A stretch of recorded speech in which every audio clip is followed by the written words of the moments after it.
Good evening. Thank you very much for coming. We're Wessex Archaeology. We've put on this event for Portsmouth and Gosport History Week, who we've been working with, and Graham is going to be talking to you about HMS Victory. Graham.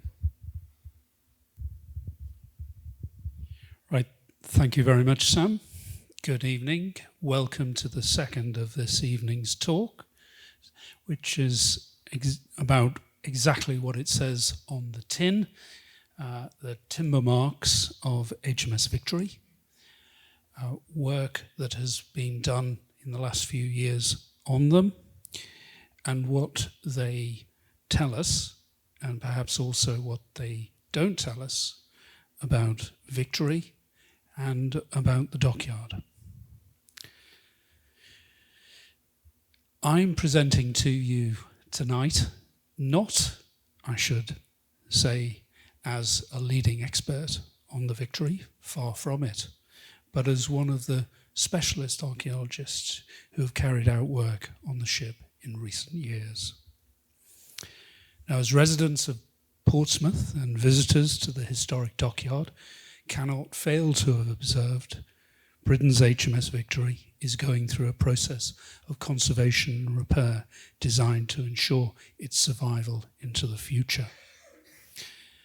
I say Britain's HMS Victory because it is a national icon, a national treasure, the oldest serving warship in the world, that in what is fundamentally the Royal Navy's home port, Plymouth, speaks to us directly about a glorious naval past and about our greatest, or at least our most recognisable naval hero, Admiral Lord Nelson. And yet what you see before you when you visit the ship is not what Nelson would have seen himself, for the most part, when he was on board at the Battle of Trafalgar in 1805. So why do I say that? And why am I showing you pictures of an old ruin? Well, it is simply to make the point, as we all know, that no structure stays the same, even the most robust. All structures need repair and renewal if they are to be preserved, and Victory, being largely made of wood which rots, needs more care than most. Therefore, most of what Nelson saw of his ship in 1805 has subsequently been replaced. Following its launch, the ship has had an extremely long history in which it was first a frontline warship and latterly both a flagship and a preserved historic ship. The Conservation Management Plan prepared a few years ago to guide the future of the ship in these roles set out that history in terms of phases and periods, and you can see them here. Progressing from initial construction and service through the ship's active service career as that frontline warship from 1778 to 1812, to a subsequent long period from 1812 to 1921, when it was still afloat and in harbour service, and then through a period of reconstruction and dry docking that began in 1922 and continues to this day. Here's another version of that timeline. It's a little bit, well, in fact, it's very hard to read. Apologies for that. But don't worry about that, because I really just wanted to show you to notice how much of the timeline is coloured orange, pink, yellow, or red to indicate periods of documented repair and reconstruction. You'll then appreciate that Victory has been in repair and reconstruction for much of its life. And the ship that you see today is therefore as much the result of an ongoing process of change as it is of its building process. In fact, although the ship has retained most of its 18th century form and appearance, these plans show you just how much of the Victory has been replaced over the years, particularly on the upper decks and upper sections of the hull that are nearer the weather. If you see the blue is phases 1 to 3, which is the older phases. So you've got surviving structure here, but the green and the yellow are modern phases.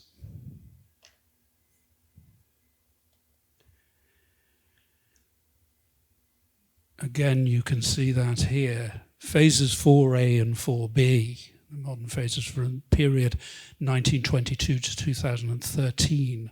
So you can just see how much of the hull in particular is 20th century. However, this need not worry us. Victory is not a museum ship in the ordinary sense. It is still a living, breathing naval flagship, and we must not devalue it because most of it was not at Trafalgar. Change is a natural part of the life cycle of an important wooden warship. The fact that it has had such a long and complex history of renewal means that it is important that we should understand that history in order to understand what we see today. The written records we have of the Victory, whilst detailed, do not give us a full picture of how Victory has changed over the years, and therefore the preparation of the Conservation Management Plan demanded that other avenues of evidence be considered. This involved a very close inspection, a photographic survey, and laser scanning.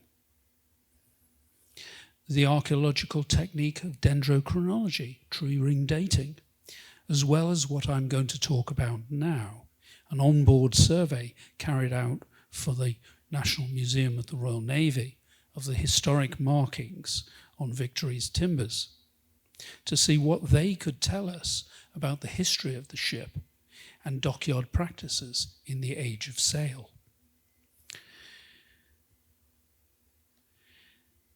The idea of marking timber that is in use in boat and shipbuilding yards is not in any way new, and in fact dates back to the ancient Egyptians. However, as ship technology developed, so too did the scale and complexity of the organizations responsible for building and maintaining ships.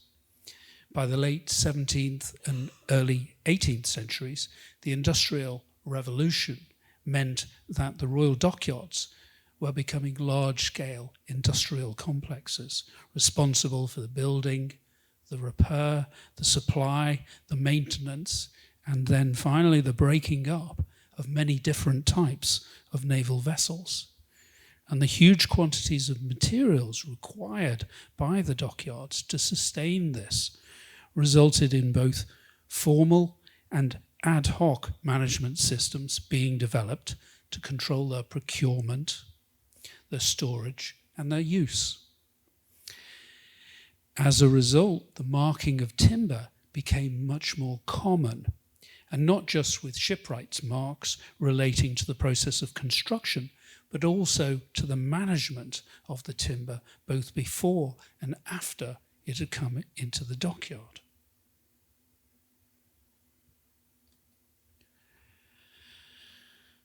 The survey of the inside of the ship, and also a previous survey of what is known as arisings, decayed and broken timber from Victory that was replaced but then retained in the dockyard, resulted in the discovery of 3 types of timber marks, all of which created an impression in the timber surface.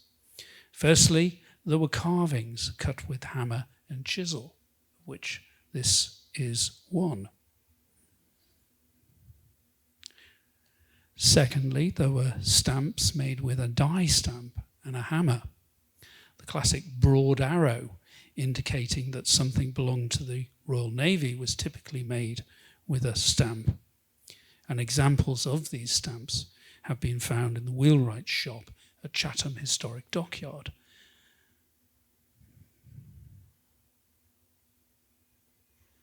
That's another example of the stamp, and you'll see that stamps. You'll see this later because there are some very interesting letters, RM and YC. I'll be talking about them.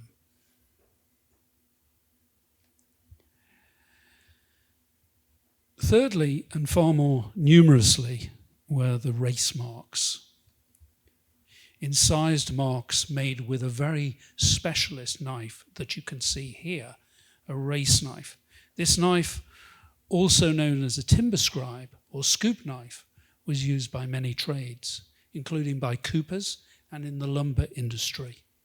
The form typically used in the dockyards had a hollow hooked U-shaped blade that finished with a point, and marks made by these knives have been found on the surviving timbers of the wooden warships HMS Hazardous and HMS Invincible in the Solent, where they now exist as wrecks. A short wooden handle was attached to the blade, allowing the user to maintain a firm grip. The great advantage of a race knife was that complex cut markings, and therefore complex information, could be quickly and indelibly attached to the surface of the timber. Now you can still get knives like this from very specialist suppliers, and also, if you're lucky, from vintage tool shops. The Race Mark survey detected and recorded the grand total of 673 timber marks on board Victory, and you can see them marked there. The short red lines indicate the position of the race marks that were found and recorded. There were another 158 marked timbers amongst the arisings, about a third of the total number of separate parts of the Victory that were retained at the time. I should explain that the sequential order of these plans goes from the hold at the bottom up through the decks. Now, the first thing that we should note is that only 300 were located during a short scoping inspection of the ship to determine how many there were. That was carried out by my line manager, who was rather discomforted to discover that there was actually a massive discrepancy, principally because he was worried whether he'd budgeted enough for the work. Now that discrepancy is down to one thing. Race marks, all timber marks can be very hard to see because they're often covered in many layers of naval gloss paint and often tucked away in obscure corners. And I suspect that none of you here at the moment, although you will impress me if you have, will have seen the several race marks on the timbers in this room.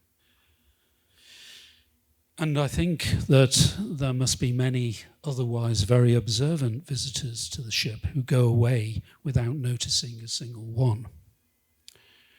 Now, the sheer number of timber marks is remarkable, doubly so when you think how many more must be hidden away on the sides of the many thousands of individual timbers that make up the Victory that are simply not exposed to view. The second thing you will probably have seen is that almost all of these marks are on the lower decks, here and here, to some extent here. There's very few up top.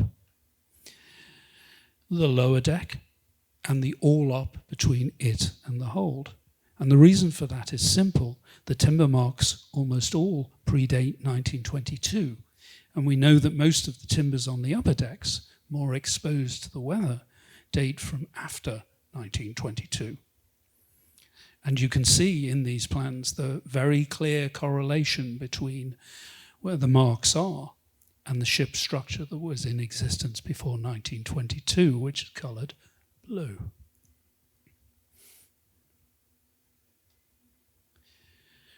Now, of the 673 onboard marks, over 650 were made with a race knife. Race marks are often fragmentary and they can be very difficult to read. This one is a bit misleading because you are seeing it in the photograph during recording, with the marks being traced in life size onto overhead projector sheets. Remember overhead projectors? Yes, when we did this survey in 2015, we were very old school. So what you can see is a tracing of the marks underneath, which are much harder to read, indeed just quite hard to trace because of that very thick navy gloss paint that I've said. Now you can read this mark on the underside of a deck beam on the, I'm sure quite a lot of you have been on the Victory, and the very atmospheric all-up deck, one up from the hold, as number 1954, and then there is a date, which is 1815, followed by 23. These are Roman numerals, so that's two straight lines, both of which are crossed, so two tens. XX111, or possibly 32, because that might also be a crossed mark. And this may possibly be a measure of length or volume. And it's followed by what appears to be the naval broad arrow, just there. And then by what is, you'll have to take it from me, this is a Y and this is a C. Remember that one? YC. And then something else that is hard to be sure about, because as you can see, we run into the problem we often have in reading these things, in that they're covered over by another piece of the ship's structure. So what can we learn from this particular race mark? Well, I'll come back to that YC later, but let's look at that date, 1815. Now, about 20% of the timber marks that were detected during this survey had a recognizable date, although many more may have had dates hidden under the paint. About 60% of those were readable clearly as years. 95% of those were from the second decade of the 19th century, i.e. 1810 to 1819, and half had the same date as this timber, 1815. So what does that mean? Well, we know that in 1813, the Victory was paid off. Paying off means that it is no longer in commission, therefore not technically a warship, although these things could be very temporary. I don't think that was the Admiralty's intention in 1813, because in 1814 a proposal came forward to have the Victory, which was then by then really a rather old ship, broken up. However, it was already an icon, and there was a considerable public outcry which derailed that proposal, and the old ship was therefore moored permanently in Portsmouth Harbour to serve as the port flagship and a guard ship. This is incidentally when the first brass plaque was fitted to mark where Nelson fell.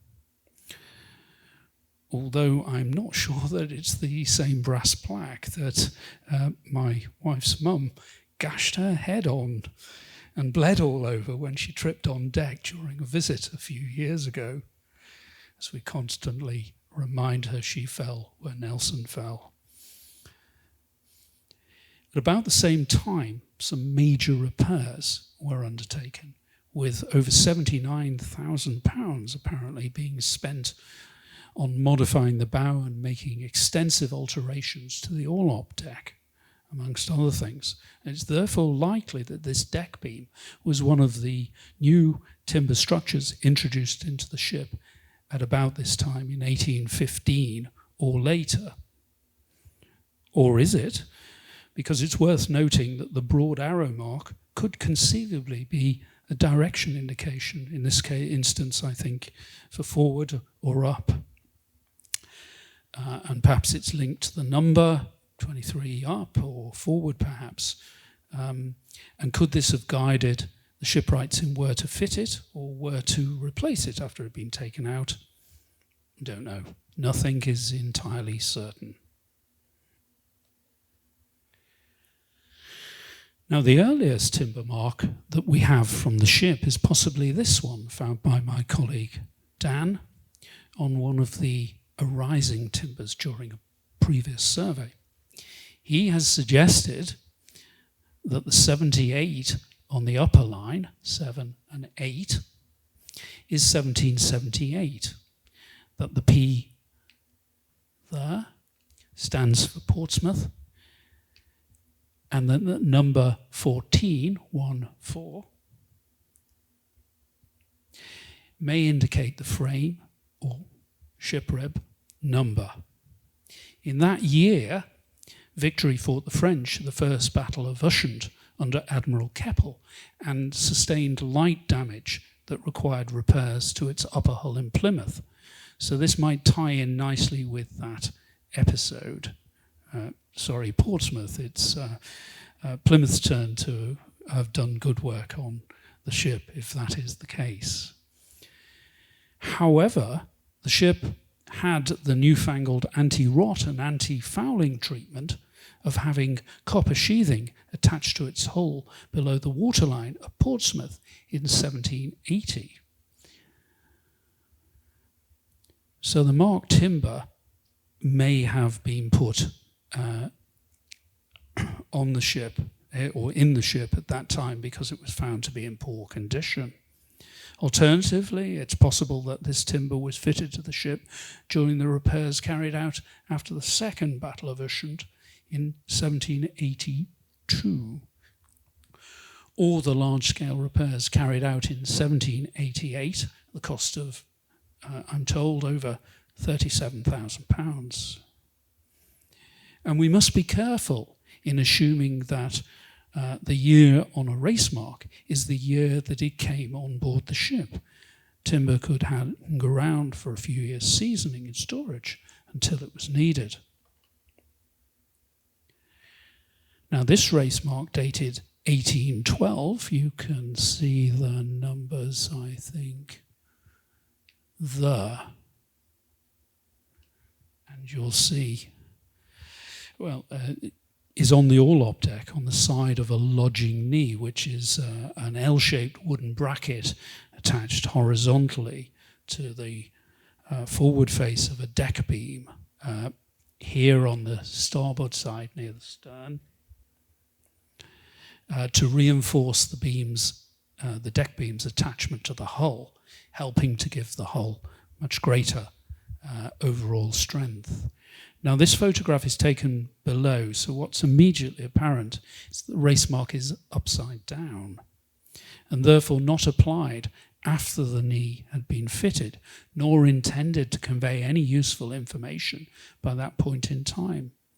So the timber marks on Victory were clearly intended to provide information about the use of timber before they were fitted. But what exactly were Rase and other timber marks used for? Well, timber coming into the dockyard had multiple stages of management, and we think, therefore, that marking could have several different uses. We have contemporary documentary evidence that this was done And this comes from surviving correspondence at the Chatham Historic Dockyard. And a letter written in November 1816 states that, with reference to our general warrant dated the 9th instant, we acquaint you for your guidance in receiving the goods belonging to Messrs. Jolly, that the timber master who have surveyed the same have reported that they have marked the ends of each piece of oak, thick stuff, plank, and deck deal with the initials IWD by means of a hammer, and raised out the middle of each piece similar letters, together with the length, breadth, thickness, progressive number, and contents as described on the other side, by which every piece may be identified. You'll note from the letter that the information contained in a timber mark was clearly intended to be quite comprehensive.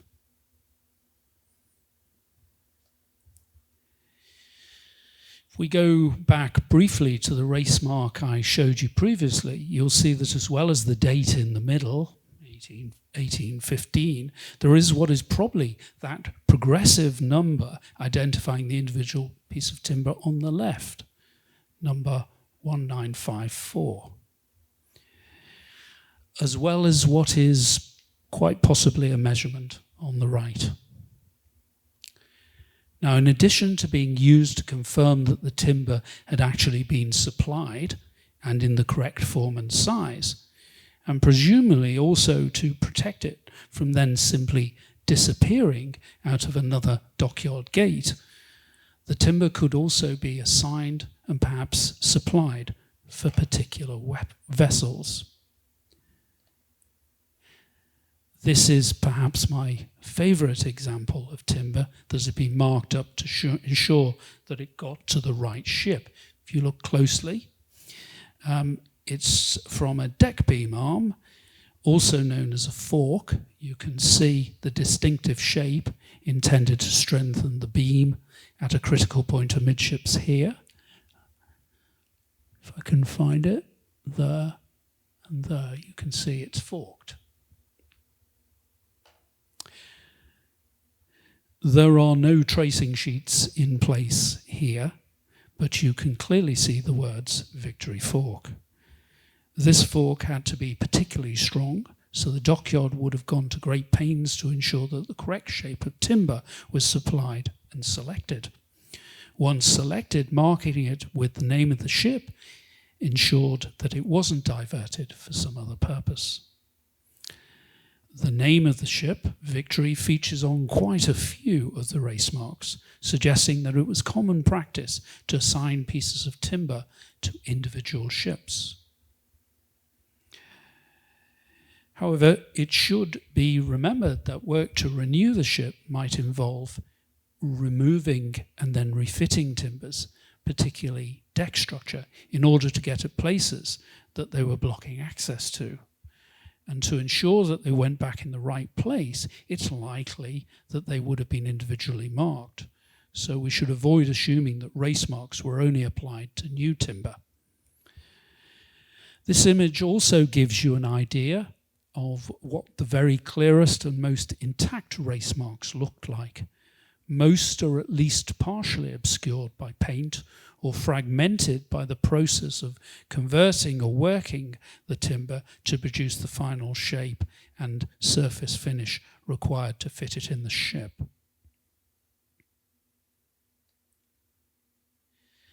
This timber from the forward bulkhead of the hold, just there, is different because it features both a race mark and multiple stamps, and the race mark appears to be at least partly crossed out.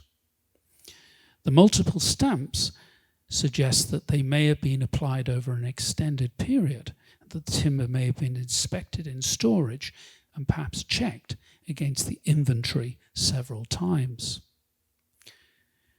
Now, these stamps have the letters RMD. Many other timbers feature these letters, or the letters RM. And we know from the Chatham letter that I read out and other sources that the initials of dockyard officials and workers could form part of race marks. The letter that I read out said that the timber master who surveyed the timber when it arrived had marked it with his initials, IWD, and those initials have been found on timbers. We think, but we cannot be absolutely sure, that RM and RMD are the initials of Richard Mosbury, the timber master in the dockyard between 1801 and 1824. Mosbury's department was responsible for the shipwrights in the dockyard, of whom there were 22 in 1802. Now, you may recall me pointing out the letters YC earlier. Here is another example from the underside of a carling, the name for a timber that formed part of the complex supporting structure on which the planking of each deck rested. YC appears here, and you'll see also the naval arrow. And the date 1815, which interestingly also appears to be crossed out. We think that YC are initials, but we are not sure. Some YCs are on carlings, which might suggest that C stands for carling, but some are not, which suggests that it doesn't. This is a carling seen end on with YC. But why so many stamps to say one thing? Much more likely that YC is a person who has checked this timber for several times. On balance, we therefore think that that YC are the initials of a so far unidentified dockyard official around at the same time or in the same period as RM Richard Mosbury. I'll round up this presentation, this short presentation, by talking to you about YC again. This time in the context of a very interesting find made in 2016 during UXO investigations in advance of the harbour dredging that was required before the arrival of the new aircraft carriers. At this location, marked by the light blue spot off the quayside where the aircraft carriers are currently tied up, the remains of this were found. A 19th century wooden mooring buoy. This is a very rare find. And here's a 3D reconstruction based on the surviving bits, as it wasn't brought up intact. You can see that it has a very barrel-like form, strengthened with iron hoops, and was in fact partially covered in copper sheathing to protect it against rot. So what is the connection with YC? Well, 4 of the pieces of timber that formed the buoy had race marks.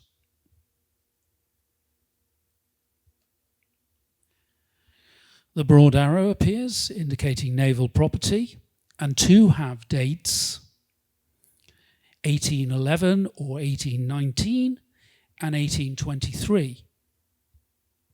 And we also have YC on at least 2 and possibly 3, including on the timber with the 1823 date. This is interesting because although the YC timber and the Victory is mostly associated with the date 1815, we also have a YC carling dated 1820, suggesting that the same person was involved. Thinking more speculatively, and again at the danger of taking 2 plus 2 and getting 8? Is it possible that the buoy was constructed from reused timber, perhaps even including timber taken off Victory in 1823 when the ship was refitted as a 21-gun guard ship and the Port Admiral's flagship? Going back to the Victory now to wrap up, here are plans of the lower decks with timber marks colour-coded by date. It's not the best, particularly if you're sat at the back. I apologise for that. You can see that 1815, a sort of light green, I think it is, you can see it predominates. So I hope that this has provided you with a hopefully interesting introduction to a very little known side of the Victory. And I'd be interested to hear what you might have to say and what questions you have. In terms of what the Timber Mark survey has contributed to our knowledge about the ship, well, Victory is a well-documented ship, but we don't know everything, and much detail about its historic fabric is still unknown. Although the timber marks speak to us principally about a fairly short period of time in the ship's history after Trafalgar, they are helping us to understand just how much of the ship changed in the early 19th century and when. They are also providing insights into dockyard practices and linking us directly with individuals whose work touched the ship. I therefore think that the survey was very well worth doing and that it will be continued into the future as opportunities arise. And I hope you agree. Thank you. And any questions?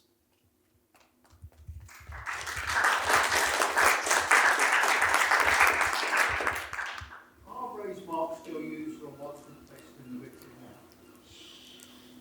The latest, speaking to the mic, the latest one I've seen, I think, is from, it was either 85 or 1985 and 1986. So those dates weren't really used to convey much information beyond sort of indelibly marking the timber. So presumably if records of modern repairs got lost or weren't kept properly, then you would still know that when that timber was put in, but there's no initials, it's just a straightforward date. But yes, the practice does continue, and it makes a lot of sense. Written and computer records do go missing, don't they? People don't always keep them, very well from the outset. So if you are putting in a piece of timber, the easiest thing to do if you want to make sure that people know when it was put in there is to sort of hammer in a date. Do you know the earliest marks that you found on the Victory? Does it go back to when it was first built? No, we don't. As far as I'm aware, no race marks dating back to that very early history of the ship have been found. So we do know that race marks were being used from an early date, and there may well be early date race marks on the ship. They may be obscured. We may not have found them. We may have missed them. If you go round the ship now, and next time you're on Victory, I would encourage you to look out for the timber marks. You will find that you will get your eye in as you go round looking for them. And if you go back to the same compartment, having first looked at it, you'll probably find that you find more just from the practice of looking for them. And of course, lots of race marks are fragmentary, only a certain proportion have dates. So some of the ones that we looked at may be of earlier date, but the dates do not survive or are below the paint. Is there a way of looking for them, maybe using ultraviolet light, something like that? or is it all just pure? Very good question. I'm not sure that we would be recording them in the same way as we did then. The overhead projector, the tracings we did of them are quite good because they last for quite a long time, but they're a right pain in the neck to take, to be honest, because you have to stick the tracing and the sheets up onto the race mark, and you get a bad neck from looking up and tracing. We've got other ways. We might use photogrammetry these days, although the shiny gloss paint's not good for that. We might find that we use now to record ship timbers. We often use small handheld laser scanners, and we might find that we would do that. Although, when you do something like that, you've got to remember that you're creating enormous amounts of data that you've then got to use and look after. And sometimes just a tracing, a life-size tracing, is simpler.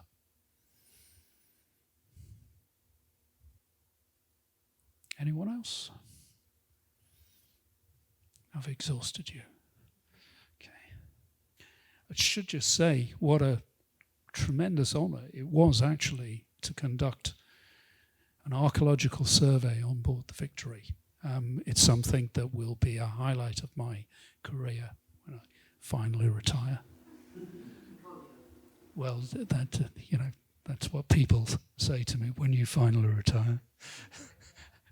And also, if I hadn't done this survey, I would never have known that the Victory had a pub on it, with gaming machines, with optics, with hand pumps, with everything. When I was told to go and have my lunch in there, you can imagine how my eyes popped out when I went through the door.